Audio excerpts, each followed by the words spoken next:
नमस्कार साथियों, जय पीएससी एकेडमी में आपका स्वागत है।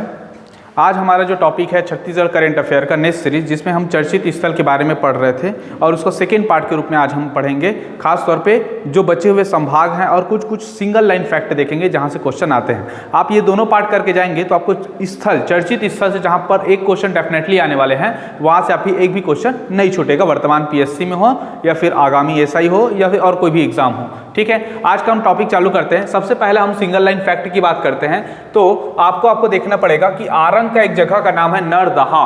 क्या नाम है? नरदहा। यहाँ पे एक नया प्राइवेट यूनिवर्सिटी खुल रहा है जिसका नाम है आंजनेय विश्वविद्यालय। याद रखना है कि छत्तीसगढ़ का ये 16वां नंबर का प्राइवेट यूनिवर्सिटी है। ठीक है, प्राइवेट यूनिवर्सिटी उसे बोलते हैं जिसमें क्या होता है कि सरकार का जो अंशधारिता होता है या सरकार का स्वामित्व तो नहीं होता है, प्राइवेट सेक्टर का होता है, उसे हम प्राइवेट यूनिवर्सिटी कहते हैं। जैसे कि कुछ प्राइवेट यूनिवर्सिटी फेमस है, जैसे कि हम बोल सकते हैं महर्षि private university, Rawatpura private university, ऐसे बहुत सारे प्राइवेट यूनिवर्सिटी हैं। तीनों में से एक 16वें नंबर का हमें प्राइवेट यूनिवर्सिटी खोला है आंजनेय विश्वविद्यालय आरंग पे। आगे देखते हैं लघु वनोपज उत्पाद एवं ग्रामीण उद्यमी पार्क। तो लघु वनोपज उत्पाद और ग्रामीण उद्यम एक पार्क बन रहा है। कल पार्क के बारे में बताया था मैं, तो यह बन रहा है इंदा गांव गरियाबंद पे। आपको याद रखना है, इंदा गांव गरियाबंद पे लघु वनोपज उत्पाद और ग्रामीण उद्यम पार्क बन रहा है। बिकॉज क्योंकि गरियाबंद जो है एक पर्टिकुलर क्या है, जैविक जिला है। याद रखना है आपको, जैविक जिला है। तो जैविक जिला है तो यहाँ पर क्या मिलेगा आपको, बहुत सारे ऐसे लघु वनोपज मिलने की संभावनाएं ज्यादा है। ठीक है, आगे हम देखते हैं बाकी वाला जो पार्ट है। अगर इसको हम गौर से देखें तो सब छत्तीसगढ़ का पहला चीजें हैं। तो छत्तीसगढ़ का पहला ग्रामीण औद्योगिक पार्क क्या है, तो आपको याद रखना है छत्तीसगढ़ का पहला ग्रामीण औद्योगिक पार्क इस वर्ष क्या हुआ है कि खासतौर पे छत्तीसगढ़ सरकार चाहती है कि लोकल लेवल पे एक रूरल इंडस्ट्रियल पार्क बने जाए, जिसे हम शॉर्ट फॉर्म में बोलते हैं RIPA, RIPA, rural industrial park. ठीक है, जिसमें हम क्या करेंगे कि एग्रीकल्चर से रिलेटेड या रूरल डेवलपमेंट के क्षेत्र में कोई भी अगर प्रोडक्ट बनाते हैं तो वहाँ पे गौठान पे या फिर और कोई भी ऐसे संस्था के माध्यम से बनाया जाएगा। तो कुलगांव आपको याद रखना है कांकेर का, जो छत्तीसगढ़ का पहला रूरल इंडस्ट्रियल पार्क बना है। ठीक है, दूसरा आता है आपके सोनाखान के बारे में दिमाग में रखना है कि यहाँ छत्तीसगढ़ का पहला एयर म्यूजियम है। एयर म्यूजियम कहने का मतलब है कि यहाँ पे क्या है कि एक म्यूजियम बनाया हुआ है जो कि हवा में रहेगा। वीर नारायण सिंह की स्मृति में ये बनाया गया है, वीर नारायण सिंह जी की स्मृति में। ठीक है, तो एयर म्यूजियम कहाँ पे बन रहा है? सोनाखान में बन रहा है। एक जगह का नाम है बहेराडी। बहेराडी याद रखना है छत्तीसगढ़ का पहला किसान स्कूल बन रहा है। ठीक है, छत्तीसगढ़ का पहला किसान स्कूल बहेराडी। एक जगह है बुरुंगवाड़ा छत्तीसगढ़ का पहला प्लास्टिक रिसाइकिल फैक्ट्री बन रहा है। ये भी याद रखना है, रिसाइकिल फैक्ट्री कहाँ बनेगा? बुरुंगवाड़ा पे बनेगा। एक है कांकेर घाटी जो कि बस्तर जिला पे है। यहाँ पे जुगनू महोत्सव, छत्तीसगढ़ का पहला जुगनू महोत्सव मनाया जाएगा, क्योंकि यहाँ पे छोटे छोटे ऐसे जो जुगनू की छत्तीसगढ़ में प्रजाति होते हैं वो यहाँ पे पाए गए हैं। ठीक है, तो कांकेर घाटी में होगा जुगनू महोत्सव। आगे देखते हैं, एक जगह है बालीकोट क्या है? छत्तीसगढ़ का पहला सीवरेज ट्रीटमेंट प्लांट बनाया जा रहा है। सीवरेज ट्रीटमेंट प्लांट कहने का मतलब यहाँ पर है कि हम क्या करेंगे, जो नाली के पानी है खासतौर पे ना, जिसे सीवरेज प्लांट बोलते हैं, उससे हम प्लांट बनाएंगे और उसे रिसाइकिल करेंगे और वहां से विद्युत उत्पादन करेंगे। तो ये छोटा सा यूनिट है, कहीं ना कहीं इनोवेशन के सेक्टर्स में या रिन्यूएबल एनर्जी के लिए खासतौर पे बहुत इंपॉर्टेंट है। बालीकोट ये बस्तर पे है। ठीक है, तो बालीकोट बस्तर याद रखना है, पहला सीवरेज ट्रीटमेंट प्लांट। और एक याद रखना है रायगढ़ पे, जहां पे छत्तीसगढ़ का पहला मिलेट कैफे बनेगा। क्या बनेगा? Millet cafe. कल हम चालू किए थे, भोरमदेव को पढ़े थे, जहां पे सबसे बड़ा मिलेट प्लांट लग रहा है। ठीक है, यहाँ पे मिलेट कैफे लगेगा। मतलब आपको क्या होगा कि मिलेट जितने प्रोडक्ट होते हैं, जैसे कि लड्डू हो गया या जितने सारे छोटे छोटे जो होता है ना, कोदो कुटकी से कोई भी प्रोडक्ट होते हैं, वो सारे सारे आपको मिलेगा यहाँ कैफे के रूप में रायगढ़ में। इसी के साथ रायगढ़ में एक चीज और याद रखना है कि यहाँ पे एक नया महाविद्यालय खुल रहा है, जो संगीत और नृत्य महाविद्यालय के रूप में जाना जाएगा, जो इंदिरा गांधी कला जो संगीत विश्वविद्यालय जिसके बारे में हम कल पढ़े थे, उसी का ही अंतर्गत यह आएगा।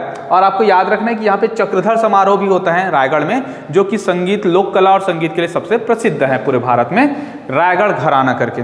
ठीक है, जिसे चक्रधर जी ने प्रसिद्ध किया था। तो इतना चीजें हमें क्या करना है, सिंगल लाइन फैक्ट में याद रखना है। ठीक है, आगे देखते हैं सबसे बड़ा वाला टॉपिक में कि सबसे बड़ा कौन सा टॉपिक देखने को मिलता है। तो छत्तीसगढ़ का सबसे बड़ा गौठान कौन सा है, तो आपको याद रखना है वृंदावन गौठान, ये राजनांदगांव में है, छत्तीसगढ़ का सबसे बड़ा गौठान। ठीक है, याद रखना है 21 अगस्त को यहाँ इसका स्थापना किया था, 21 अगस्त को। ठीक है, जन्माष्टमी का दिन था। तो हम क्या कर रहे हैं कि अब गौठानों में सबसे पहले गौठानों को ज़्यादा मोटिवेट कर रहे हैं। आगे देखते हैं छत्तीसगढ़ का सबसे बड़ा मिलेट उद्योग। तो मिलेट उद्योग की बात करें तो यह नथिया नाव गाँव कांकेर पे है। ठीक है, छत्तीसगढ़ का सबसे बड़ा मिलेट उद्योग, देखो ये मिलेट कैफे है। और कल पढ़े थे हम लोग, कल हम लोग जो पढ़े थे, क्या पढ़े थे हम लोग? कल हम लोग एथेनॉल प्लांट पढ़े थे। ठीक है, आज हम लोग पढ़ रहे हैं मिलेट उद्योग नथिया नाव गाँव कांकेर में। सबसे बड़ा सोलर एनर्जी की बात करें तो डोंगरगढ़ राजनांदगांव में लग रहा है सोलर एनर्जी। सोलर एनर्जी में खासतौर पे क्या है? Storage plant. हम सोलर एनर्जी को क्या है कि डोंगरगढ़ की जो पहाड़ी थोड़े से हाइटेड में है वहाँ पे हम क्या करेंगे, वहाँ पे सोलर जो एनर्जी रहेगा उसको स्टोर करेंगे। कहाँ पे? डोंगरगढ़ पे। ठीक है, आगे पढ़ना है सबसे बड़ा सोलर प्लांट कहाँ पर है? चरोदा भिलाई में लग रहा है। ठीक है, चरोदा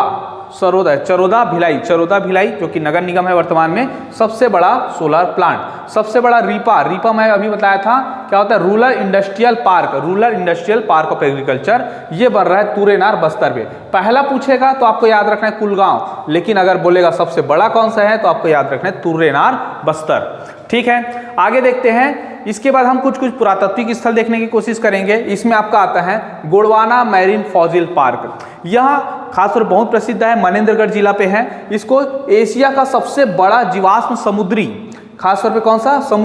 समुद्री जीवाश्म के रूप में इसको दर्जा दिया गया है। एशिया का सबसे बड़ा समुद्री जीवाश्म के रूप में, मतलब समुद्री जीवाश्म वहाँ पे क्या है? जल स्थल के रूप में बहुत सारे जीवाश्म पाए गए हैं, जिसको हम गोंडवाना के नाम पे दिए हैं। ये भी इंपॉर्टेंट है। ठीक है, गोंडवाना मैरीन फॉसिल पार्क। आगे देखते हैं दूसरा गुरु घासीदास राष्ट्रीय उद्यान जस्ट कोरिया जिले पे है। यहाँ पे प्राचीन भित्ति चित्र मिले, हमें आपको याद रखना है प्राचीन भित्ति चित्र, गुरु घासीदास राष्ट्रीय उद्यान। इसके साथ ही आपको याद रखना है यह छत्तीसगढ़ का चौथा टाइगर रिजर्व बनने जा रहा है। क्या बन रहा है? छत्तीसगढ़ का चौथा टाइगर रिजर्व। ठीक है, एक जगह आपको याद रखना है रीवा ग्राम। 2 साल पहले पीएससी में पूछा था। ये आरंग के पास एक गांव है, जो रीवा गांव था खासतौर पे लोरी और चंदा गाथा के लिए प्रसिद्ध हुआ था। लोरी एवं चंदा। तो चंदा जो थी वो आरंग की थी और लोरी का गांव का कौन सा है? तो ये रीवा गांव से थी। इसी में यहाँ पे बहुत सारे पुरातात्विक खनन हो रहे हैं जहाँ पे हमें मुद्राएं के रूप में प्राप्त हुए हैं। एक आपको जाते जाते याद रखना है प्राकृतिक बंदरगाह मिले कुटेना सिरकिट्टी गरियाबंद पे। यहाँ पे हमें प्राकृतिक बंदरगाह के अवशेष प्राप्त हुए, याद रखना है प्राकृतिक बंदरगाह के क्या मिले हैं? अवशेष मिले हैं। ठीक है, कहाँ पर है ये? कुटेना सिरकिट्टी पे। ठीक, तो ये सारा चीजें हैं आपको सिंगल फैक्ट के रूप में। आपको क्या करना है? थोड़ा ट्रेस करते जाना है और एक एक लाइन करके पढ़ना है। इससे सिंगल लाइन फैक्ट आते हैं, बस थोड़ा से कॉम्प्लिकेटेड हो जाता है कि आपको जिला को ट्रेस करना है, जगह को ट्रेस करना। कुछ जो प्लेस वाला आता है वो थोड़ा डिटेल में आता है, तो डिटेल वाले टॉपिक में हम लोग पढ़ते हैं। जैसे बिलासपुर संभाग में देखते हैं चापा। आपको याद रखना है चापा पे क्या है? गौमूत्र खरीदी पे छत्तीसगढ़ में फर्स्ट स्थान प्राप्त किया है। गौमूत्र खरीदी क्या है कि इस साल का जो 28 जुलाई था, खासतौर पर हरेली पर्व के अवसर पे छत्तीसगढ़ सरकार ने क्या कहा कि गोधन न्याय योजना की शुरुआत पिछले साल किए हैं हरेली के दिन ही। तो हम इस साल से क्या करेंगे? गोधन में एक नया और धन जोड़ते हुए गौमूत्र की भी खरीदी की जाएगी। गौमूत्र की खरीदी की जाएगी जिसमें से प्रोडक्ट आता है आपका गौमूत्र आता है, जिसको 4 रुपए लीटर के हिसाब से खरीदी किया जाएगा। 4 रुपए लीटर के हिसाब से। अगर इसको और फिल्टर करते हैं तो ब्रह्मास्त्र कहलाएगा, और उसको जीवाणुनाशक के रूप में बनाएंगे तो उसे जीवा अमृत कहलाएगा। ठीक है, इसका भी रेट है 50 और 60 रुपए के आसपास। तो ये ब्रह्मास्त्र और जीवामृत याद रखना है, 4 रुपए लीटर याद रखना है, 28 जुलाई 2022 याद रखना है। ठीक है, और इसकी शुरुआत हुई थी करसा गांव कहाँ पर है? पाटन दुर्ग पे। ठीक, अब हम देखते हैं कि ये सारा चीजें हो गए चांपा। दूसरा याद रखना है 4 नए मेडिकल कॉलेज खोलने की घोषणा किए हैं। 4 मेडिकल कॉलेज मतलब एक्चुअली क्या था कि टोटल इसका मिला के टोटल 10 महाविद्यालय थे। अब ये 4 होने से क्या हो जाएगा? 14 हो जाएगा। कौन कौन से हैं? ऊपर से आएंगे तो देखो मनेंद्रगढ़ एक होगा, मनेंद्रगढ़ के नीचे आएंगे तो कंवरदा पड़ेगा, इस साइड आते हैं तो चांपा और नीचे में है दंतेवाड़ा। यह 4 जगह मनेंद्रगढ़, कंवरदा, चांपा और दंतेवाड़ा। इससे पहले 2 साल पहले क्या हुआ कि कोरबा, महासमुंद और कांकेर, आपको याद है देखो के महासमुंद और कांकेर KMK, यहाँ पे 3 महाविद्यालय खासतौर पे मेडिकल कॉलेज खोलने की घोषणा कर चुके थे। तो ये 10 हुआ था, पहले 7 था, 7 और 1 क्या हो जाएगा? 10 हो जाएगा। इसी के साथ आपको याद रखना है कि चंदूलाल चंद्राकर जो दुर्ग में है, चंदूलाल चंद्राकर, ये पहले प्राइवेट मेडिकल कॉलेज हुआ करता था। इसको सरकार अपने अंशधारिता के तहत या फिर अपने जो शेयर के तहत उसको खरीदीकरण कर दिया है। अब यह भी गवर्नमेंट मेडिकल कॉलेज कहलाएगा। तो इस प्रकार वर्तमान में टोटल मेडिकल कॉलेज की संख्या कितना है? तो 14 है। ठीक है, इसके बाद देखते हैं छत्तीसगढ़ हर्बल गुणवत्ता परीक्षण प्रयोगशाला, अर्थात हम जितने भी हर्बल प्रोडक्ट होगा उसकी गुणवत्ता, उसकी क्वालिटी टेस्टिंग करेंगे। ठीक है, इसके लिए हमने क्या बनाया है, लैब बनाया है। ये लैब टोटल मिला के 5 जगह बना हुआ है। देखिए इसको पढ़ने का तरीका होगा आपको, ऊपर से अंबिकापुर, मतलब टोटल हमारा जितना संभाग होते हैं वो सारे संभाग में बनेगा, बस एक जगह नहीं बनेगा दुर्ग में, क्योंकि दुर्ग में उतना ज़्यादा हर्बल प्रोडक्ट नहीं मिलते हैं, तो उसकी जगह हम बना रहे हैं कांकेर पे। ठीक है, तो 4 संभाग प्लस कांकेर, ऐसे याद रखिए, 4 संभाग प्लस कांकेर, यहाँ पे क्या बनेगा, हर्बल गुणवत्ता परीक्षण प्रयोगशाला। ठीक, आगे देखते हैं, एक होगा हमारा कोरबा। कोरबा में क्या बन रहा है, नवीन विद्युत संयंत्र, नया पावर प्रोजेक्ट बना है 1320 मेगावाट का, याद रखना है, बहुत इंपॉर्टेंट फैक्ट है, यहां से क्वेश्चन बहुत ज्यादा चांसेस है। 1320 मेगावाट का सबसे बड़ा प्लांट अभी तक के सीजी गवर्नमेंट के पास, सीजी गवर्नमेंट मतलब सीएसईबी, जो क्या करता है, यह छत्तीसगढ़ स्टेट इलेक्ट्रिसिटी बोर्ड के तहत ही क्या करता है, ये सारा चीज का जनरेशन देखते हैं, CSPDCL बोलते हैं जिसको जनरेशन करता है। ठीक है, तो वो क्या कहें 1320 मेगावाट का प्लांट जनरेट कर रहा है। यह 660 गुणित 2 यूनिट का रहेगा, 2 यूनिट रहेगा 660 मेगावाट का। ओके, अब हमारा जो टोटल स्टोरेज था या टोटल कैपेसिटी था 2980 मेगावाट था, जो अब बढ़ के 4300 मेगावाट हो जाएगा। याद रखना है आपको, कितना, 4300 मेगावाट। ठीक है, और CSEB का स्थापना हुआ था 15 नवंबर 2000 को। तो ये छोटा सा फैक्ट है, लेकिन ये कोरबा को पूछ सकता है। ठीक है, कोरबा में भी कौन सा कोरबा, तो कोरबा वेस्ट याद रखना है, कोरबा वेस्ट, कोरबा पश्चिम में यह प्लांट लगेगा।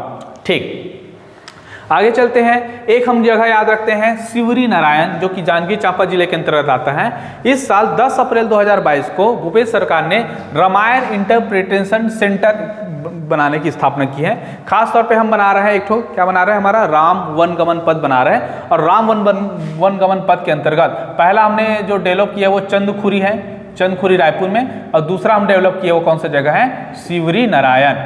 ठीक है, शिवरी नारायण। टोटल ऐसे हम 9 जगह को डिसाइड किए पहले चरण में, जिसको हम डेवलप करेंगे। ठीक है, तो अभी दूसरा में याद रखना शिवरी नारायण। उसके बाद देखते हैं यहाँ पे क्या बनेगा, रामायण इंटरप्रिटेशन सेंटर बनेगा। छत्तीसगढ़ के 4 पुरातात्विक ऐतिहासिक स्थलों को भी इसके तहत शामिल किया जाएगा, मतलब इसमें शामिल नहीं करेंगे, यह अलग न्यूज़ है। इसमें हम क्या करेंगे कि छत्तीसगढ़ के जो स्टेट होते हैं, एक होता है केंद्रीय संरक्षित स्मारक स्थल होता है, एक होता है राज्य संरक्षित स्मारक स्थल होते हैं। तो राज्य संरक्षित स्मारक स्थल में पहली बार, याद रखना पहली बार मतलब 2022 सालों के अंतर्गत पहली बार हम 4 जगह को क्या कर रहे हैं, पर्टिकुलर डेवलप कर रहे हैं। यह जगह भी आपको ऊपर से याद रखना है, सरगुजा का महेशपुर है, ठीक है, मुंगेली का मदकू द्वीप है, बलौदाबाजार का डमरू है, और दुर्ग का तर्री घाट है। दुर्ग का तर्री घाट, बलौदाबाजार का डमरू, मुंगेली का मदकू द्वीप और सरगुजा का महेशपुर, ये आपको याद रखना है, जो पुरातात्विक ऐतिहासिक स्थलों में शामिल हो जाएगा। ठीक है, टोटल ऐसे 57 है, ये बढ़ के 61 हो जाएगा। ठीक है, बादल क्या है, ये क्वेश्चन भी बहुत इंपॉर्टेंट है। बादल, बादल का फुल फॉर्म होता है Bastar academy of dance art and language. ठीक है, एक बार देखिए, Bastar academy of dance art and language. देखिए, डांस मतलब नृत्य, आर्ट्स मतलब कला, और लैंग्वेज मतलब भाषा। इन तीनों चीज़ों पे हम क्या करेंगे, एक एकेडमिक लेवल पे चालू करेंगे, क्योंकि छत्तीसगढ़ की जो जनजाति बहुल्य क्षेत्र है, वहाँ की जो आर्ट्स कल्चर को डेवलप करने की आवश्यकता है, इसके लिए इस साल बनाया गया बादल। यहाँ कहाँ पर है, आसना पे है, याद रखना है, आसना जगदलपुर पे, बस्तर जिला पे। ठीक है, इसके साथ ही यहाँ पे 3 अलग से भवन बना रहे हैं। प्रशासनिक भवन होगा, एक आवासीय परिसर होगा, एक लाइब्रेरी होगा। तो प्रशासनिक भवन का नामकरण हम शहीद झाड़ा सिरहा पे रखे हुए हैं। ठीक है, डोडला, तो झाड़ा सिरहा क्या है, तो हमारा जनजातीय आंदोलन में से प्रमुख भूमिका निभाया था झाड़ा सिरहा। दूसरा है आवासीय परिसर, आवासीय परिसर का नाम रखे शहीद गेंद सिंह पे, जो परलकोट विद्रोह, याद रखना है, परलकोट विद्रोह के प्रमुख नेतृत्व करने वाले का नाम था शहीद गेंद सिंह। और लाइब्रेरी में याद रखना है वीर गुंडाधुर भूमकाल विद्रोह, भूमकाल विद्रोह। ठीक है, इसका नाम है मूरिया विद्रोह में आ जाता है, मूरिया विद्रोह। तो देखो, मूरिया विद्रोह में झाड़ा सिरहा, गेंद सिंह याद रखना परलकोट में, और वीर गुंडाधुर भूमकाल विद्रोह में। इन तीनों प्रमुख नेताओं के नाम पे हमने वहां के भवनों का नाम किया है। ठीक है, आगे थोड़ा सा छोटा न्यूज है, बीएनसी। बीएनसी मतलब Bengal and Nagpur cotton mill, जो छत्तीसगढ़ का पहला उद्योग बोल सकते हो। ये 1892 में सबसे पहला लगा था राजनांदगांव पे, जो बीएनसी कपड़ा मिल था। इसे राष्ट्रीय आंदोलन में भी, जब मजदूर आंदोलन होता है तो भी इसे हम लोग पढ़ते हैं। अभी वर्तमान में भूपेश सरकार जी जब यहाँ गए थे तो उन्होंने इसे जूट मिल के रूप में स्थापित करने के लिए घोषणा किया है। जूट मिल बनेगा यहाँ पे, और जूट मिल बन जाएगा तो छत्तीसगढ़ में खासतौर पे जो धान खरीदी के समय, ठीक है, जो बोरा का, कट्टा का, ये सब का प्रॉब्लम जो होता है ना, वो सारा चीज सॉल्यूशन होना चालू हो जाएगा। आगे डाढ़पाड़ी विरहत जल परियोजना, ये बहुत इंपॉर्टेंट है, बहुत चांसेस है यहाँ से क्वेश्चन आने का। डाढ़ बाढ़ पानी वृहद जल परियोजना जसपुर जिला में इम्प्लांट हो रहा है, याद रखना है आपको। यह ईब नदी पे बनेगा, ठीक है। दूसरा 5 मेगावाट का रहेगा, 1600 करोड़ का रहेगा। 5 मेगावाट याद रखना है, 1600 करोड़ का प्रोजेक्ट है। 3800 हेक्टेयर को कवर किया जाएगा, ठीक है। 3800 में 30,000 हेक्टेयर जो रहेगा वो पर्टिकुलर खरीफ फसल के लिए रहेगा और 8,000 हेक्टेयर आपका रबी फसल के लिए रहेगा। टोटल 104 गांव को प्रोवाइड किया जाएगा इसके इरिगेशन लैंड पे, ठीक है। आगे देखते हैं Balodabazar eco tourism circuit. Eco tourism circuit के रूप में टोटल 8 जगह को डेवलप किया जा रहा है, जिसमें दामाखेड़ा, गिरौदपुरी, ठीक है, कसडोल, ये सारे जगह फेमस हैं बलौदाबाजार इको टूरिज्म सर्किट। और लास्ट हमारा पड़ता है छत्तीसगढ़ के चौथा लक्ष्मण झूला बन चुका है महमारा तट दुर्ग में, याद रखना है, यहाँ से क्वेश्चन आ चुका है। सबसे पहला जो लगा था लक्ष्मण झूला महादेव घाट पे लगा था, उसके बाद राजिम में लगा है, तीसरा ठकुराइन टोला दुर्ग में लगा है और चौथा याद रखना है महमारा दुर्ग में, ठीक है। तो इतना सारा टॉपिक है, आपको याद रखना है कि दोनों चैप्टर को अगर कर लेते हैं तो आपको चर्चित स्थल से एक क्वेश्चन डेफिनेटली आने वाले हैं, ठीक है। आगे बनते रहिएगा और हमारे चैनल जय पीएससी एकेडमी को लाइक कीजिए, सब्सक्राइब कीजिए एंड शेयर कीजिए ताकि आपको आने वाले सारी जानकारी मिल सके। Thank you.